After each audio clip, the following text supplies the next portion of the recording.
En cuanto al depósito, apenas quiero dar dos detalles. Es una operación en la que el cliente entrega el dinero a la entidad de crédito, y aunque se llame depósito, quiero que prestéis atención especial a su naturaleza.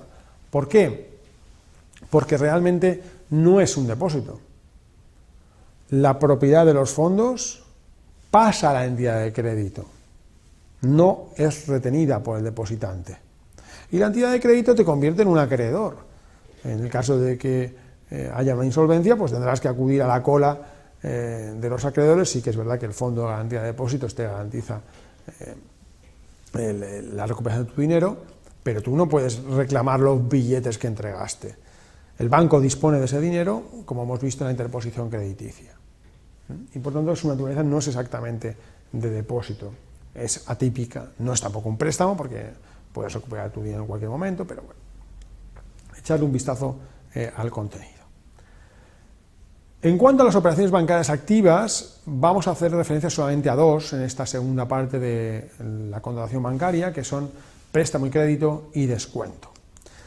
La diferencia entre préstamo y crédito, aparece aquí reflejada en la diapositiva, es que el contrato de crédito y el contrato de préstamo, aunque en ambas operaciones se está entregando fondos al cliente, el concepto es distinto. En el caso de la apertura de crédito, lo que hace el banco es poner a tu disposición unos fondos. Por ejemplo, yo hago unas compras en el extranjero y los proveedores extranjeros quieren garantía de que van a cobrar, y digo, bueno, voy a abrir una línea de crédito de forma que el banco os va a ir pagando contra la entrega de las facturas de las compras que vaya haciendo.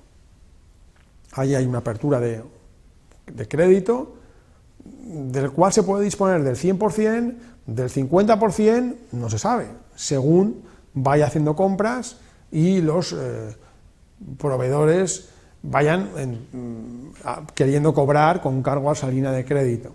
Y por tanto, desde el momento de la firma del contrato, la cantidad que debo es indeterminada, porque dependerá de lo que disponga de esa línea de crédito. En el préstamo, no.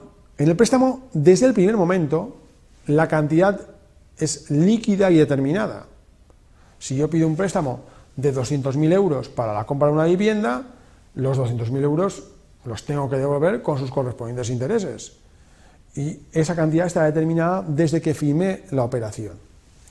En el caso del crédito, de 200.000 euros, de la parte de la que disponga, pagaré los intereses, y de la cantidad no dispuesta también pago unos intereses, una comisión, porque evidentemente el banco la tiene a mi disposición, pero es una cantidad mucho menor.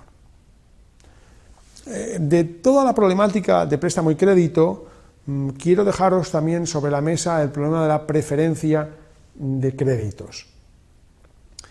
¿A qué me refiero? Me refiero al conflicto entre dos entidades de crédito acreedoras de un mismo deudor, una con un préstamo y la otra con un crédito. Si las dos entidades de crédito están agrediendo el patrimonio del mismo deudor y hay una insuficiencia de fondos, ¿quién tiene que tener preferencia en esta situación? ¿La que esgrime una póliza de crédito? ¿La que esgrime la póliza de préstamo? Aquí habrá que tener en cuenta las fechas de cada una de las operaciones, pero con una salvedad. Aunque ambas entidades de crédito, para poder ir al juzgado y cobrar a ese deudor, tuvieron que hacer una liquidación de la operación, es decir, ver lo que se debía, las comisiones, los recargos por la demora, etcétera, etcétera, y ambas tuvieron que tener una fecha de liquidación, la fecha de liquidación es de distinta importancia en ambas operaciones. En el contrato de préstamo, esa liquidación en el momento en que el prestatario dejó de pagar, es una simple operación aritmética, de cálculo de comisiones, etcétera, pero la cantidad estaba determinada ya líquida desde el primer momento. Mientras que en la operación de crédito, de apertura de crédito, la liquidación es el momento definitivo, es el único momento en el que la cantidad queda determinada.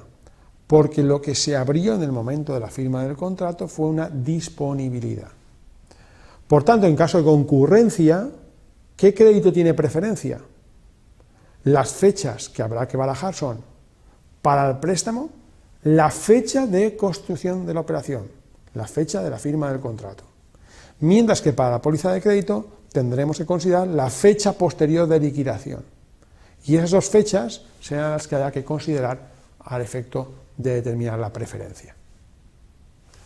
En cuanto al contrato de descuento, es un contrato del que ya hablamos en un vídeo anterior, cuando hablábamos de los títulos valores, y es el contrato tradicional por el que el banco recibe letras de cambio, pagarés, recibos de su cliente, obligándose a anticipar ese crédito aplazado al cliente, menos un descuento, menos unos intereses y comisiones que el banco se queda por la operación, y el banco se obliga a acudir contra ese tercero al cobrar el crédito cuando venza.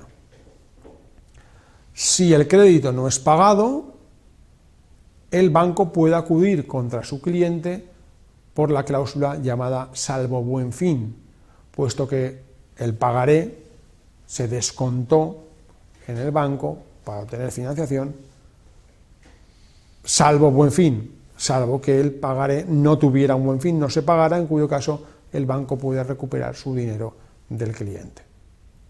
En esta operación, tenéis una definición del libro aquí en la diapositiva, nos encontramos con una operación mezcla de varias cosas. Por una parte, en el descuento hay una cesión, lógicamente hay una cesión de créditos, incorporados a un pagaré, a un título valor, o no, pero hay una cesión del cliente del banco al banco de ese pagaré.